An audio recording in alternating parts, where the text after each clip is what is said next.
Ele é um entusiasta do esporte. Ele é jornalista, ele é narrador esportivo. E aí eu vou colocar um adendo. Ele é meu ex-aluno. Ele reconhece a importância dos estudos na vida das crianças.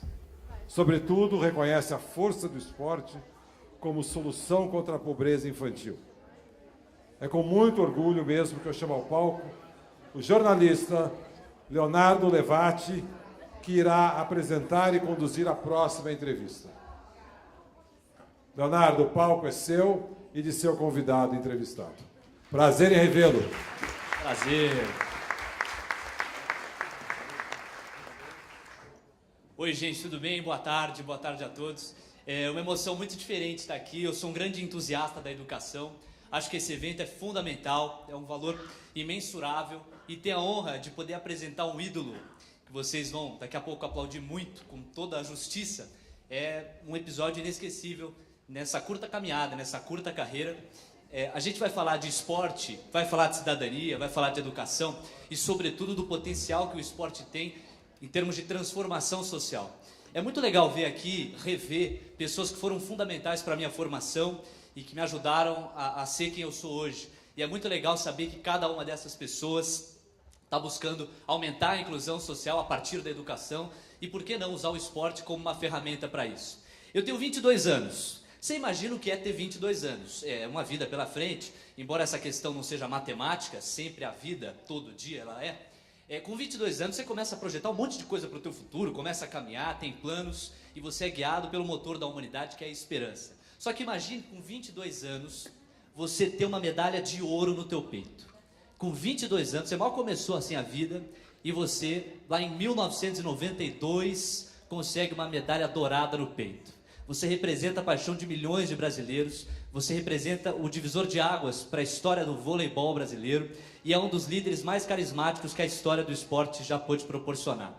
Agora você imagina hoje, 2016, nesse auditório aqui praticamente lotado, com entusiastas que todos somos, com esperançosas pessoas como todos nós somos, você imagina que você vai ter a oportunidade de ouvir esse cara falar. Um craque, no pessoal, como atleta, no profissional, um cara que é querido, respeitado, que participou de 3 Olimpíadas e que vai certamente encher a gente aqui de bons exemplos e de esperança sobre o esporte. Senhoras e senhores, vamos aplaudir bastante Tandy! Vem pra cá, Tandy!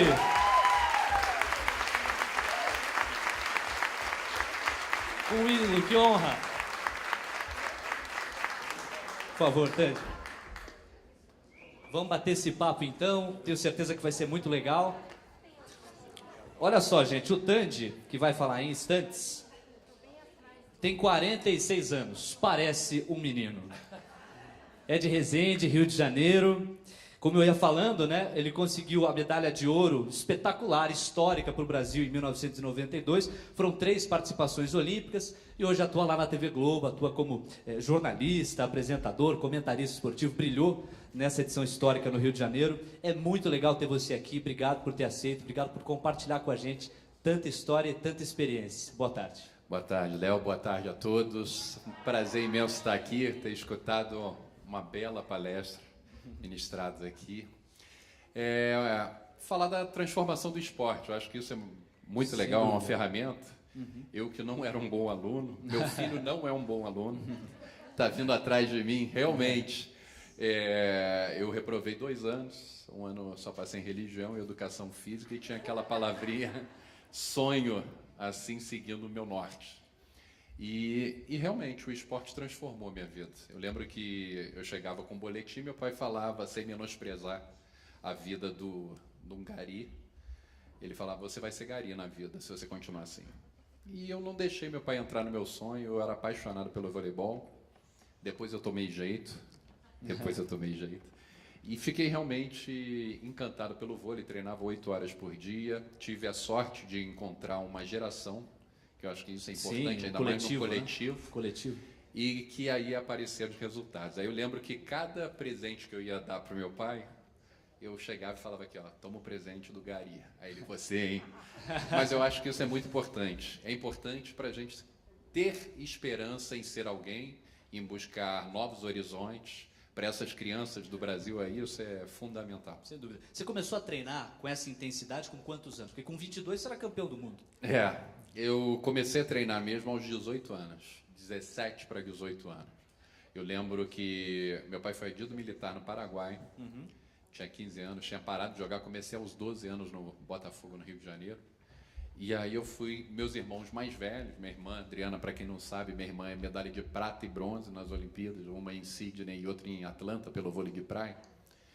E, de repente, eu fui para o Paraguai e eles ficaram, porque eles eram mais velhos, já estavam na faculdade. E aí eu continuei jogando vôlei no colégio, no Paraguai. Voltei para cá, já tinha parado praticamente de jogar vôlei, aí encontrei um amigo meu em Brasília, meu pai foi transferido para Brasília. E aí ele virou e falou assim, vamos lá, vamos bater uma bola. Eu falei, não quero não. Não, vamos bater uma bola. Tá bom, então passa lá em casa. Ele passou, eu me escondi embaixo da cama, falei, mãe, eu não estou aqui não. E aí ele foi me buscar embaixo da cama e realmente me levou, trouxe de novo para o vôlei. E aí as coisas começaram a acontecer. Meu pai estava em Brasília e de repente ele voltou para o Rio de Janeiro. Ele falou, olha, agora é a sua vida. Aos 17 anos eu comecei a ganhar meu primeiro salário, vivendo sozinho e tendo que realmente ter uma responsabilidade de um futuro da minha vida. E aí foi.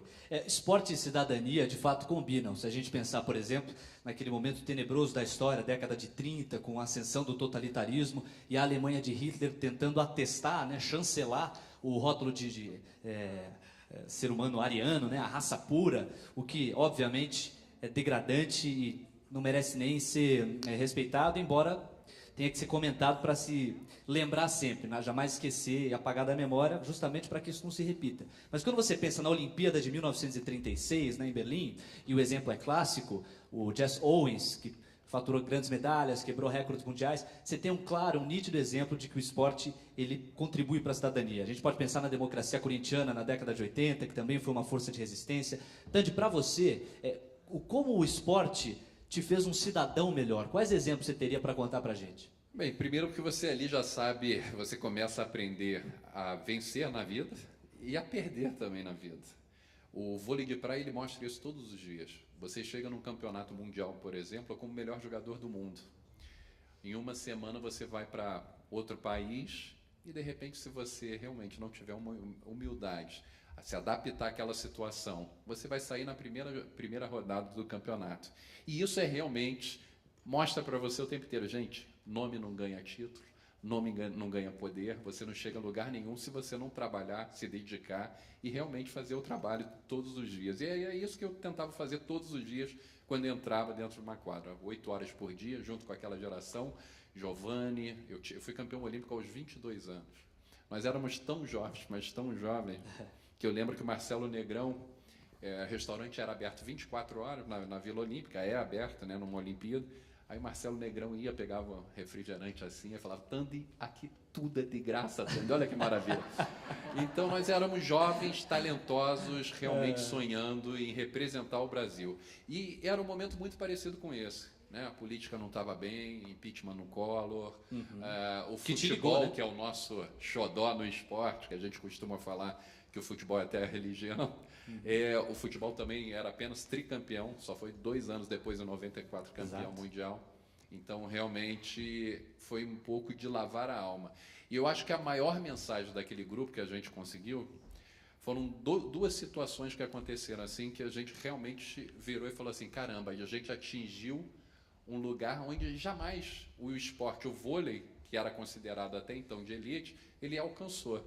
Uma vez passei na frente de uma comunidade carente, em vez das crianças estarem jogando futebol, tinha um barbante assim, elas brincando com uma bola de papel. E a outra, em Belém, o carro da seleção, nós fomos fazer um tour pelo Brasil inteiro. E aí, de repente, batedores na frente, e lotada assim, as ruas em Belém, esperando a gente passar com ônibus. Aí eu lembro que eu vi uma senhora desesperada, ela berrando, lá vem eles, lá vem eles. Aí eu lembro que ela não sabia o que fazer para agradar, né? Eu foquei nela assim, fiquei olhando, e aí ela foi, não aguentou, ela me joga um bife cru, é verdade. Cru. Ela joga um bife cru, bate na janela assim e começa a escorrer. Levemente. Aí eu falei, gente, ela jogou um bife aqui, que isso? Aí ela falou, leva com vocês, leva com vocês. De repente era o almoço dos filhos dela, dentro daquela comunidade carente, e como o esporte transcende. E ele realmente provoca isso, a emoção nas pessoas.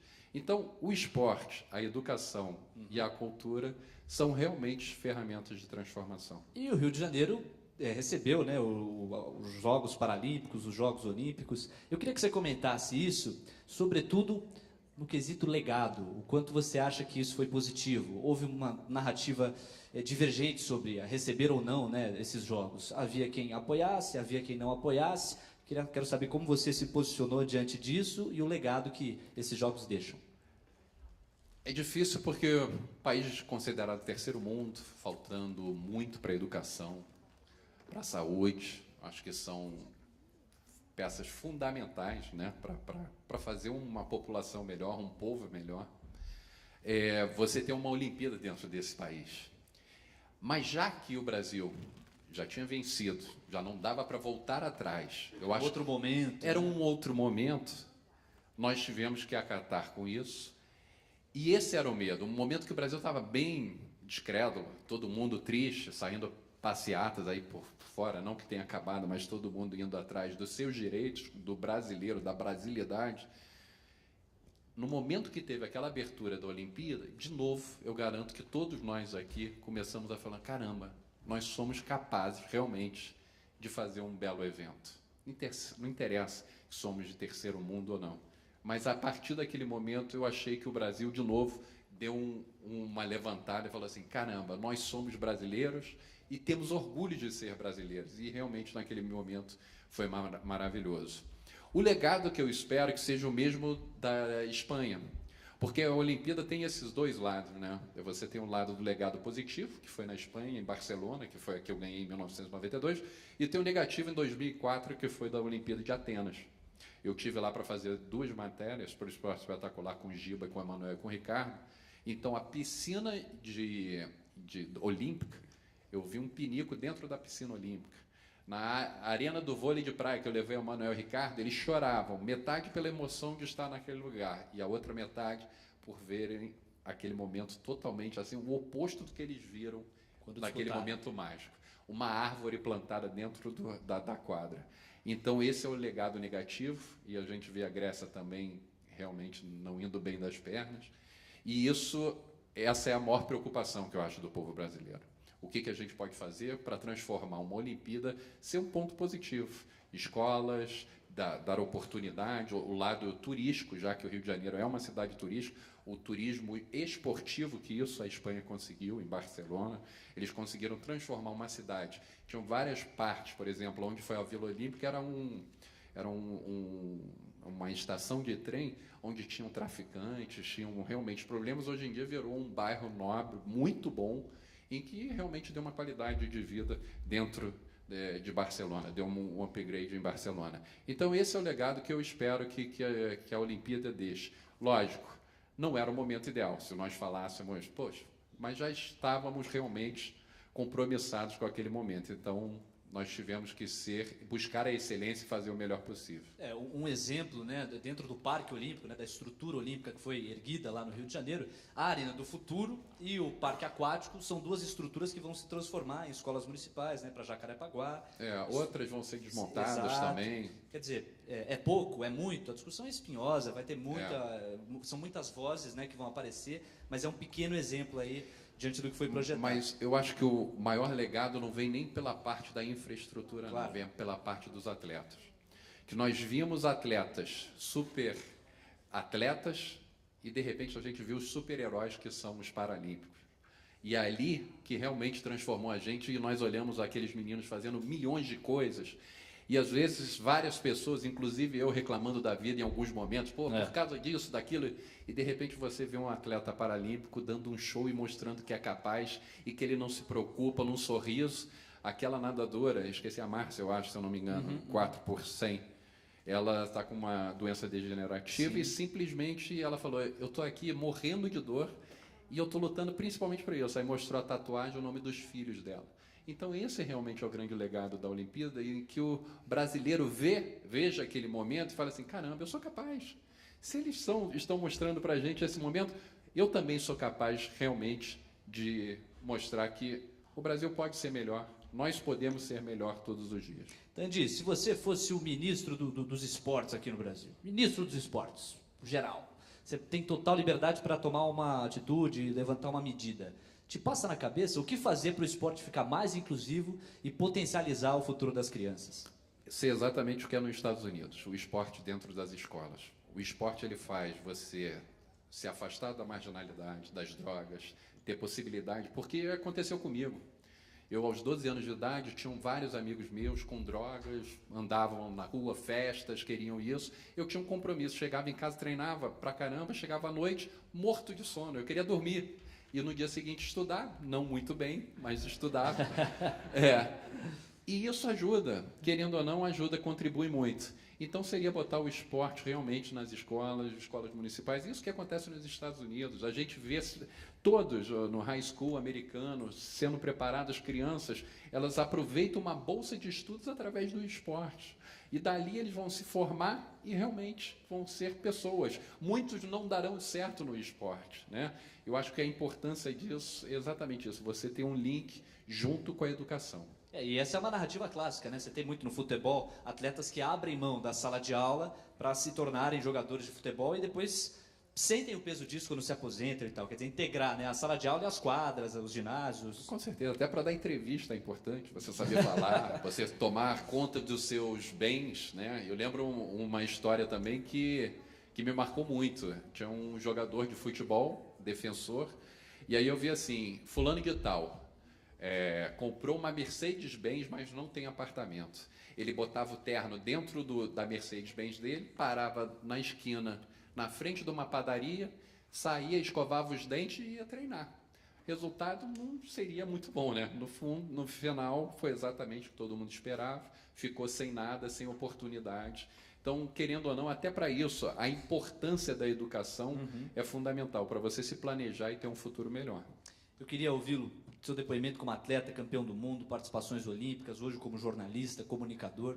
Como é que você viu, como é que você sentiu, sobretudo, quando o governo Temer, embora tenha recuado, né, anunciou uma medida que tiraria sociologia, filosofia, artes e educação física do status de matérias obrigatórias. Depois houve um recuo diante, né, da mobilização de professores, entidades. Mas como você, como atleta, e sobretudo depois da Olimpíada, da Paralimpíada, viu essa atitude? Nada boa, porque eu acho que quando no momento a gente retira alguma coisa, a gente está dando oportunidade de aparecerem novas coisas que a gente não imagina o que vai ser, se vai dar certo, se não vai dar, novas oportunidades.